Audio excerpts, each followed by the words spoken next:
please share what's been going on with your life for the last few years and how you ended up in my It's been an interesting few years. I hadn't been feeling well for about 2 years. I've seen 3 or 4 different rheumatologists. Nobody could seem to help me or knew what was wrong. Here, try this medication and I'll see you in 3 months. So I would just leave feeling defeated. Like, what was the purpose? You're not helping me. You're just giving me more medication. What are some of your symptoms?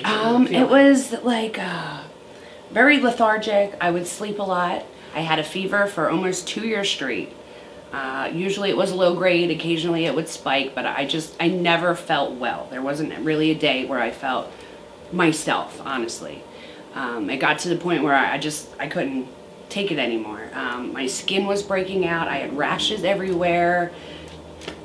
There was no hope in sight. I finally decided to stop taking on the medication, stop seeing the doctors because I was just constantly disappointed and more upset.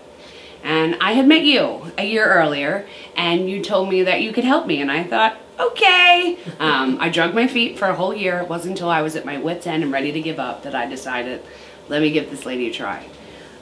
It was the best thing I ever did.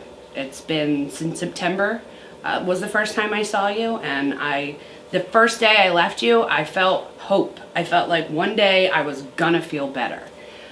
And here it is a few months later, and I feel like I can move mountains and do anything I want to do now. It's just great. So are you on your medication? I don't take anything. I don't take Benadryl, I don't take an Advil, I don't take a Tylenol, I take nothing.